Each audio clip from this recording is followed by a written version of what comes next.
Fala galera, beleza? Hoje a gente vai falar um pouco sobre o nervo trigêmino. Esse nervo é um nervo que faz parte do que a gente chama de pares cranialis, certo? E os pares cranialis são divididos em 12, a gente já falou isso aí em algumas aulas.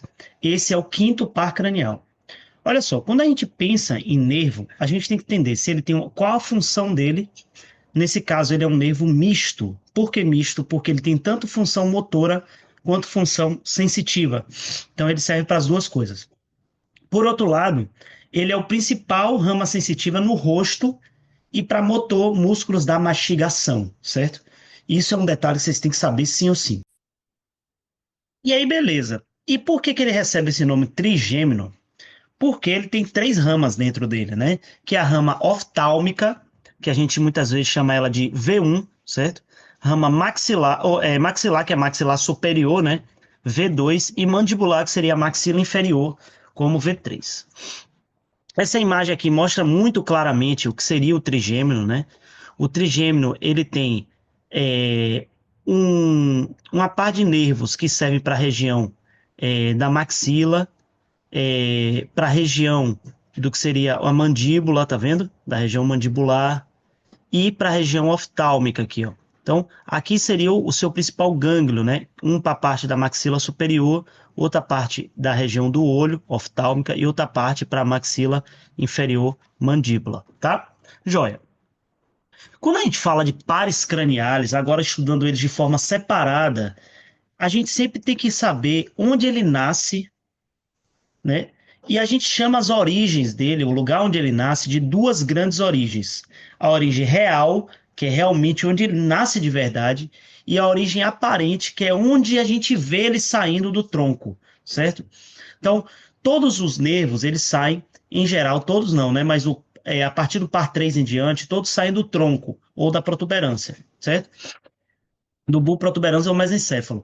O, o, toda essa região é, a gente chama, beleza, onde ele nasce de verdade, onde seriam os nervos responsáveis por tal nascimento dele, seria a origem real. E, beleza, ele sai pela parte lateral, ele sai pela parte superior, isso é a origem aparente, certo? No caso do trigêmeo, obviamente, se a gente falou que ele é um nervo misto, ele tem diversas áreas aí para ser a sua origem, né? No caso da origem real, a gente fala que na região sensitiva é a região mesencefálica, região do núcleo espinal, o núcleo principal, e do motor é o núcleo principal. Se torna meio complicado, por quê? Porque a gente ainda não deu aula de tronco, né? Então acaba que vocês não entendem direito o que que é bulbo, o que é protuberância, o que é mesencéfalo, né? Então isso acaba deixando vocês ainda um pouco mareado com os nomes. Mas vamos entender como é que é.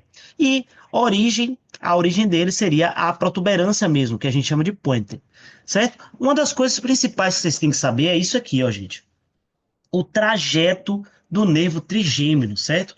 Por quê? Porque ao sair da região da protuberância, né? Ao sair da região protuberância, a raiz sensitiva, que é essa daqui, ó, essa daqui que vem de trás é a raiz sensitiva dele, vai formar o famoso gânglio de Gasser, certo? O famoso gânglio de Gasser. Esse é o gânglio trigeminal, que é essa parte aqui, ó. Esse é o gânglio trigeminal. A gente chama gânglio de Gasser, que se encontra num espaço de dura madre, que fica aqui na porção petrosa do temporal, que a gente chama de cavum de Merkel, certo? Esses nomes cobra, Diogo? Cobra, sim. Esses nomes tem que saber, tá? O nome do local, do nome do gânglio é Gasser. E o nome do local onde ele fica apoiado é Cavum de Meckel, certo? Beleza. Uma outra coisa é que a partir desse gânglio é que vão nascer as ramas do trigêmeo, seja ela oftálmica e maxilar superior ou mandibular. E um outro detalhe que fica aqui que a gente tem que saber é isso aqui, ó, que as ramas V1 e V2 que a gente chama V1 e V2, então, uma coisa que vocês têm que saber sim ou sim é isso aqui, ó. Que V1 e V2, ele passa pelo que seria o famoso seno cavernoso. Ou seja, qual é a rama que não passaria? A rama que não passaria é a maxilar inferior, certo? Que sai do agorreiro redondo menor. Ou do agorreiro oval, perdão, do agorreiro oval. Certo? Então, isso aqui é importante, isso aqui é bem importante, porque o seno cavernoso ele se compõe de vários nervos, né? Em especial, desde o par 3 até o par 6, certo? Todos os nervos, exceto V3 do par 5. Então, isso é legal. E depois, o que que a gente tem que saber? Isso aqui, ó. Saber por onde sai cada um desses nervos. V1 sai pela edindura esfenoidal, V2 pelo agorreiro redondo maior e V3 pelo oval, certo? Isso aqui é pergunta frequente de prova, tá bom? O seno cavernoso, gente, ele é um sistema, ele conforma parte do que seria uma porção da dura madre que leva dentro dela venas e que passam lateral à região da cicha turca, certo? Então, quando a gente vê o osso esfenoide, a gente vê que a partir do agorreiro magno, o occipital faz assim, né? E depois, tá horrível esse occipital, não tem importância. Aqui vem a porção petrosa do temporal, né? A porção petrosa do temporal. E aqui já nasce o que seria a ala maior do esfenoide, não é isso? A ala menor, a pós-clinóide anterior, ala menor, por aí vai, certo? E aqui nessa meiuca fica quem? No corpo esfenoidal fica a cicha turca, na verdade? Lateral à cicha turca, que seria essa região aqui, ó. Aqui é o seno cavernoso, que é conformado de parte do que seria sistema de dura madre, né? Que é uma capa meningia. Por dentro dela tem venas e nervos, certo? Esses nervos é o que nós estamos falando, desde o par 3 até o par 6. Beleza? Maravilha. O seno cavernoso está aqui, ó. É um sistema que se compõe, olha ele lá, ó, lateralmente a cicha turca, ó, lateralmente a cicha turca, certo? Maravilha. Beleza. Quando a gente fala de cada um desses nervos, cada um deles, o que que vocês têm que saber aqui, ó? Primeiro, o nervo oftálmico. Ele é um nervo de que tipo, gente? Ele é sensitivo, certo? Os nervos que inervam o músculo dos olhos para mover os músculos dos olhos não é rama do trigêmino, tá? É especialmente o par 3, 4 e 6, certo? Que são o motor ocular comum. Olha o nome, motor ocular e comum. Beleza. O motor ocular externo, que é o par 6, e o par 4, que é o troclear, que move o músculo oblíquo, certo? Então, isso aí, querendo ou não, é uma coisa que pergunta em prova. Qual é a função do trigêmino na relação com o olho? É sensitiva, certo? É a sensibilidade do olho. Beleza. Ele penetra pelo tabique lateral do seno cavernoso, como a gente bem falou, e se divide em 3 ramas terminais. Isso aqui também pergunta qual é frontal, nasociliar e lagrimal. Por quê, Diogo? Por que pergunta? Porque tanto a frontal quanto a lagrimal, elas conformam parte do que a gente chama de edindura esfenoidal, né? Edindura esfenoidal. Beleza? Joia, tá aqui, ó. O que a gente vinha falando, por dentro e por fora do anísio de Zinn, né?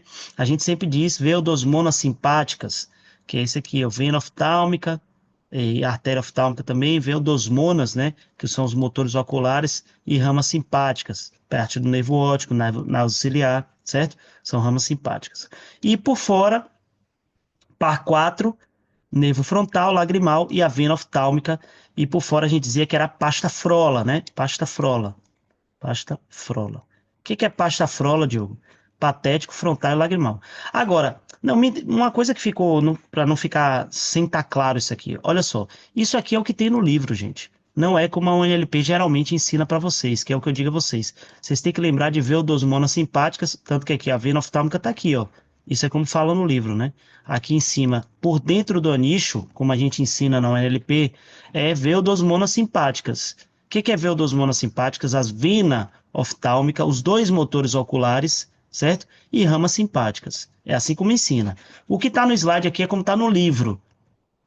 Por outro lado, a gente ensina que por fora é pasta frola, né? Patético, que é o par 4, frontal, lagrimal. Só que aqui, ó, como ele coloca, ó, vena oftálmica. Então, cuidado com esses detalhes, né? São coisas que a UNLP ela tem esse mal entendimento entre os professores, tá? Beleza. Mas eu acho que eu já tinha explicado isso na aula de agorreiros do crânio, inclusive. Beleza, mas maravilha. Nervo oftálmico, ó, ramas terminais do nervo oftálmico. O frontal, ele se adere à parede superior da órbita, o lagrimal inerva a porção sensitiva da glândula lagrimal, e o nasociliar, ele segue um caminho, né, pela região dos cílios e vai inervar sensitivamente a córnea, né, a córnea. Então, Beleza. Aqui a gente fala mais ou menos as funções dele, não se cobra em prova isso. A gente segue para o próximo, que seria o nervo maxilar superior, que também tem um trajeto muito similar, né? Porque ele passa no seno cavernoso e agora ele vai, em vez de descender na região ali da edindura, ele vai no que seria o redondo machor, né? Atravessa a fossa ptérico-palatina e forma parte do gânglio pitérico-palatino, certo? Beleza. É um nervo, né?